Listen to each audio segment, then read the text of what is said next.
त्याच्यातून लाडकी बहीण योजना आणली, किती आमच्यावर टीका केली। आज देखील हेच मीडियावाले सांगतात ही योजना बंद होणार, ती योजना बंद होणार।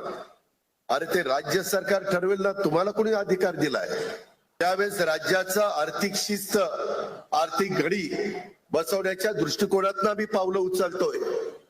आज माझ्या लाडक्या बहिणी इथं बसल्यात, मला या सभेच्या निमित्तानं सांगायचंय, कालच मी इथं परतूर मंठ्याला येत असताना 3,500 कोटी रुपयाच्या चेकवर सही केली। 8 दिवसात माझ्या बहिणींना पैसे मिळणार आहेत, पैसे मिळणार आहेत। आम्ही शब्दाचे पक्के आहोत, दिलेला शब्द पाळणारी लोक आहोत, परंतु दिलेल्या योजनांचा फायदा पण तुम्ही नीट उचलला पाहिजे। 1 रुपयामध्ये पीक विम्याची योजना आणली, काढली, माझ्या शेतकऱ्याला ती परवडावी, परंतु त्याच्यामध्ये किती चुकीचे प्रकार केले। काहींनी गायरानं स्वतःची दाखवली, देवस्थानच्या जमिनी स्वतःच्या दाखवल्या, पिकं दाखवली। अरे असलं जर तुम्ही चुका करायला लागला तर ते पाप कुठं रे फेडाल?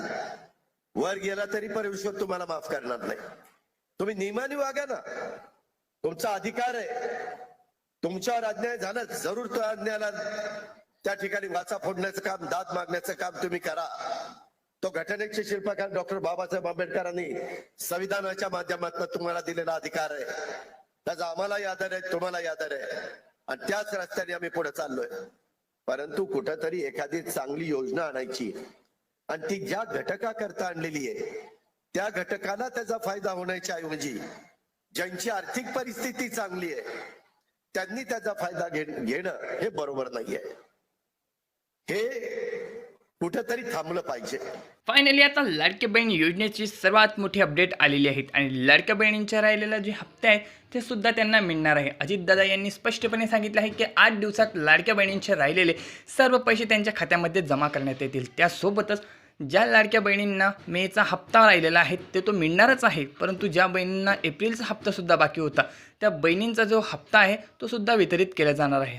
काही कारणाने बाकीच्या जे महिला राहिलेल्या होत्या त्यांच्या खात्यावरती जी रक्कम आहे ती जमा झालेली नाही आहे। काही महिलांचे अकाउंट लॉक झालेले होते, काहींचे डीबीटी कॅन्सल झालेले होते, त्यामुळे त्यांचे जे हप्ते आहेत ते परत पाठवण्यात येणार आहेत। यासाठी तुमचं जर अकाउंट डीबीटी नसेल तर लवकरात लवकर ते करून घ्या, किंवा तुमचा कुठलाही प्रॉब्लेम असेल तर तुम्ही तुमच्या जवळच्या सायबर कॅफेला जाऊन किंवा तुम्हाला जर स्वतः जमत असेल तर त्या वेबसाईटला भेट देऊन त्यामध्ये आधार नंबर टाकून तुमची वैयक्तिक जी स्थिती आहे ती चेक करू शकता, जेणेकरून तुम्हाला समजणार आहे की नेमका काय प्रॉब्लेम आहे, की तुमच्या खात्यावरती जी रक्कम आहे ती अजूनपर्यंत जमा झाली नाही आहे। याबद्दल तुम्हाला कुठलीही शंका असेल तर तुम्ही कमेंटमध्ये सुद्धा विचारू शकता, आणि लाडक्या बहिणींचे जर तुमचे हप्ते जमा झालेले असेल तर तुम्ही ते सुद्धा सांगू शकता, कारण ज्या बहिणी आहे त्यांच्या खात्यामध्ये अजूनपर्यंत रक्कम जमा झाली नाही आहे त्यांनासुद्धा समजून जाईल की बहिणींच्या खात्यामध्ये जी रक्कम आहे ती जमा होत आहे।